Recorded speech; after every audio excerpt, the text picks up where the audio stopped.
Rajkot Jetpur highway કે જે કલાકો સુધી ટ્રાફિક જામમાં અહીંથી પસાર થતા વાહન ચાલકો સપડાયા। વાહન ચાલકો કલાકો સુધી ફસાયા ટ્રાફિકમાં। ભરૂડી ટોલ પ્લાઝા પાસે લાંબો ટ્રાફિક જામ સર્જાયો। રવિવાર હોવાથી સોમનાથ દીવ તરફના પ્રવાસીઓનો ધસારો જોવા મળ્યો।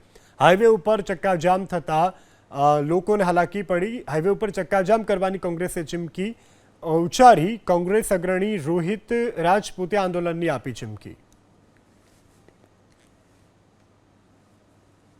મારી પાછળના આપ જે દ્રશ્યો જોઈ રહ્યા છે એ દ્રશ્યો છે રાજકોટ જેતપુર હાઈવેના ભરૂડી ટોલ પ્લાઝાના। છેલ્લા 6 વાગ્યાથી આ ટોલ પ્લાઝાની ઉપર કલાકોના ટ્રાફિક ચક્કાજામ લાગ્યો છે અને કિલોમીટરોની વાહનોની કતારો લાગી છે। એની પાછળનું કારણ નેશનલ હાઈવે ઓથોરિટી અને કલેક્ટર તંત્ર જ જાણે। મેં નેશનલ હાઈવે ઓથોરિટીના પ્રોજેક્ટ ડાયરેક્ટરને છેલ્લે ફોન કર્યો છે અડધી કલાક પહેલા, પણ કોઈ પણ જાતનું સોલ્યુશન થયું નથી। આપ જોઈ શકો છો કે સંપૂર્ણ ટોલ વાહન ચાલકો પાસેથી વસૂલી રહ્યા છે।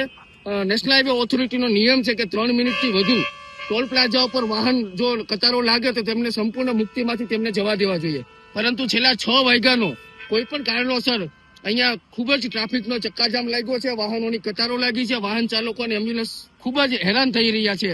આ બાબતે અમે પ્રોજેક્ટ ડાયરેક્ટરને ટેલિફોનિક રજૂઆત કરી છે, તેમ છતાં હજુ સુધી કોઈ સોલ્યુશન નથી થયું। વાહન ચાલકો પાસેથી સંપૂર્ણ ટોલ ઉઘરાવો છો, તેમ છતાં જો તેમને એવી પ્રાથમિક સુવિધાઓ જો કલાક એમને અહીં ટોલ પ્લાઝા ઉપર હેરાન થવું પડે, આનાથી શરમજનક ઘટના શું હોઈ શકે? આપ જોઈ રહ્યા છો આ દ્રશ્યોની અંદર કે આ ટોલ પ્લાઝાના જે સંચાલકો અને તેમના કર્મીઓ છે એ તમામ વાહન ચાલકો પાસેથી પૂરો ટોલ વસૂલી રહ્યા છે। આવનારા સમયની અંદર જનહિત હાઈવે આંદોલન સમિતિ આ અનેક સમસ્યાઓના મામલે આ હાઈવે પર મોટો ચક્કાજામ કરશે, જેમાં કોંગ્રેસના પ્રદેશ આગેવાનો હાજર રહેવાના છે।